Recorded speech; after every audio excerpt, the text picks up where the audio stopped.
Narcissists naturally target people who vibe at a much higher level than they do. People who generally still have this sense of wonder and might even see magic in the world. Because narcissists, because of their sense of self-loathing and deep-rooted feelings of shame that they try to cover up and suppress by many different means. If you were to take the analogy of a cork floating on water in the ocean, and if that cork floating on water is you kind of vibing high, feeling good, narcissists have this type of anchor. Their suppressed feelings and their struggle to regulate that and process it, it operates as an anchor that kind of keeps that cork underwater. So they're never quite feeling good about themselves, but they are attracted to people who have the ability to feel good about themselves and fly high, because that's how they try to experience those feelings through other people. But of course, those other people would generally only ever entertain the narcissist if they also have certain traumas, maybe childhood wounds, which means they ignore the red flags. So that's exactly the type of person that narcissists target. People who have those positive traits and who have the ability to feel good, but also are likely to ignore red flags and give the narcissist space to encroach in their life. So just a quick note, I'm actually filming outside again, walking, so if there's a bit of background noise, I apologize in advance. Occasionally there's a bit of wind, so that might get picked up in the mic. But of course, narcissists, it doesn't matter how much they are attracted to certain of your qualities, and sometimes that goes further to things like your ability to socialize with people and connect with people in a healthy way, because maybe you're likable and you can interact with people on a genuine and interesting level, something that they cannot do. But of course, over time, what happens is when the narcissist is with you, while at the beginning they try to feel good by associating with you, and they try to let your feelings rub off on them so that they can experience those positive feelings by association. And sometimes there's even a status factor at play. If you're somebody of high status, they also like to associate with that and the public image it confers upon them. But it doesn't take very long usually for the narcissist to start envying those qualities in you. And that's where narcissists, when they start developing that sense of envy, because being with you is already an accomplishment. They've already targeted you and snared you. But now they start feeling competitive against you. And that's usually where the devaluation starts. So I'm not going to get into too much detail around how the devaluation might look and how long that process might be. If you're watching this video, you've probably experienced that. But what I will say is, if you are watching this video, the audience to these videos have generally been through the cycle and are generally not with the narcissist anymore, or have already experienced having an ex-narcissist. So what I'm going to touch on is the way, things do eventually break apart, because you cannot exist in that devaluation mode. You cannot exist in that kind of place too long, because what they try to do is they try to uplift themselves, and they try to almost pretend that they're feeling good about themselves just because they've made you feel worse, and they start comparing themselves to you. And by that comparison, because they see themselves as better over time, then they feel good about themselves. But eventually they start seeing you as low potency supply, somebody who doesn't really have much more to offer, and eventually they'll discard you or you'll walk away. But the thing is, once things end between you two, once things are no longer, they're no longer a part of your life, then they tend to lurk around. So narcissists, they tend to be lurkers, like little floaters. They want to see evidence that you don't start to vibe high again like you once used to, or even higher.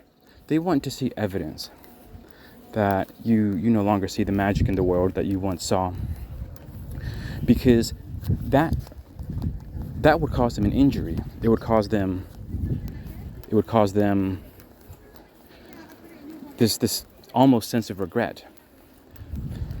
Because if the narcissist discards you, or if they push you away at a point in time where they were better off than you, but you eventually reach that point where you're back to your old self again, or much better, because you've leveled up, you've experienced new things, you've gained new insights, you've set new goals and new ideas that you're putting into practice. Then, them lurking, them floating around in the background, that really injures them. It not only injures them because it shows that you're doing better than they are, and that you have the capability of doing better than they are, but it injures them because they realize that they didn't have the ability to hurt you so bad to keep you down forever. And that in itself is a hit to their ego. It's funny the way that works, but it's true. Narcissists, they do get a lot of pleasure from knowing that they can put you down and keep you down for a long time. And they like to know that they can keep you down with very minimal action. So sometimes, if they fear you're moving on, that's where sometimes they'll hoover you and then ghost you to put you back down, or they'll find a way of triangulating you. Or sometimes they'll outright sabotage something you have going on in your life. So there's many ways narcissists try to keep you down once they've discarded you. And they only know what card to play. They only know if they need to take any action, if they're lurking around in the background, if they're monitoring you. And that's why sometimes, if you're a sensitive person, if you're somebody who can relate to having like hypersensitive abilities, and a lot of people who experience any form of trauma and who tend to attract toxic people, they do have this hypersensitiveness about them. If you are that kind of person, sometimes you find that you can't let go of the narcissist, but you can't even explain why. Sometimes there's thoughts of them surface, and you don't even really know why. And a lot of times you are actually picking up on their energy, not yours. Sometimes if they're just contemplating and dwelling and thinking intensely about you, sometimes you pick up on that. Sometimes you can pick up on their feelings of resentment, feelings of just almost revenge. Sometimes they want to take revenge on you. Or sometimes they just want to know more about your life. It's this curiosity with this malicious undertone. So when narcissists, they tend to find themselves in that kind of space of one of those feelings quite often, and they tend to be in that space for prolonged periods of time. And if you're a sensitive person, sometimes you can feel the narcissist thinking about you. And it's really difficult because it's almost like, are these my thoughts or are these their thoughts? Is this my negative energy that I'm feeling, or am I picking up on their negative energy and it's affecting me? And I find that one of the most important things, and this isn't very much talked about, it's talked about some, but a lot of people, they view this in different ways. One of the most important things to really be healthy after having experienced an abusive narcissistic ex in whatever fashion is to learn to distinguish your own feelings from theirs. Because if you're very sensitive, you can pick up on the thought waves, on the emotions of people, even if they're not physically with you. Or at least I believe so. I know there's always going to be some people who disagree, and then that's fine. But usually, even if you disagree, usually you'll notice that they're thinking about you through physical signs. Sometimes flying monkeys will appear. Sometimes there's a social media stalking that you've noticed. So sometimes you're actually more physical signs. It's not purely in the energetic kind of felt realm. But one of the lesser talked about things about breaking this whole trauma bond connection, or whatever you want to call it, and kind of moving on, is learning to discern, your own feelings from their energy. Because sometimes you pick up on their energy and you think it's your own. And that's why sometimes it can be so important to try not to show them anything that's going on in your life, because you don't want to invite them and give them the opportunity to become angry at you for moving on, to become angry at you for doing better than them, for becoming angry at them, for them becoming angry at you, because actually in the long run, a lot of time narcissists propel you to even higher heights than you ever would have had without them. And that's probably something that angers them the most, is because your knowledge, wisdom, and the thicker skin and tighter boundaries and new perspectives that you gained having gone through that sometimes allow you to reach new heights that you never would have been able to reach without them. And that angers them too. And I know a lot of people, they like the validation of punishing the narcissist. A lot of people like the validation of just proving to the narcissist that they're doing better without them. And that's fine to a certain extent. So sometimes you actually want the narcissist to see. And if you're not really caught up in the emotions of what they did to you, and if you're not really influenced by them anymore in any way, it's kind of like if you really do not care, then you know what? Maybe in a way it's a little bit more fine because their energy isn't really affecting you anymore. But if their energy is affecting you, sometimes you do want to keep a low profile. You don't want to invite them to be a lurker. It's almost like they're participating in your life, but in the invisible realms, but they're still kind of there. And it can bring upon negative energy that you might struggle to process if you haven't really moved on from it and if you're still struggling.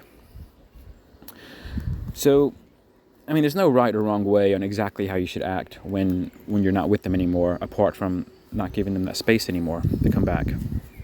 But what I will say is, if you have moved on and you don't care about them anymore, the things they do to try to get your attention, the things you pick up on, it can be quite amusing almost. And I don't mean this in like in a condescending way towards them, but it can be quite pathetic. Like the very person who tried to take you down and prove that you are not worth much, they, long after you're not with them anymore, you can still occupy your centerpiece of their life when you just don't care anymore. And yeah, that can be quite amusing. And if you can reach the point where you find any amusement in the narcissist, and that's probably a very healthy sign that you've moved on quite a bit into a healthy level. So if feelings of amusement and curiosity and just kind of letting go are stronger than feelings of confusion or anger towards them, then you're in a good place because you're kind of tilted more in the recovery side of things than in the being in the despair mode side of things. But yeah, I think I'm going to wrap this video up because I find that sometimes if I just keep chatting, especially when I'm out, I don't know what it is. If I'm outside, I feel like I always want to say something else.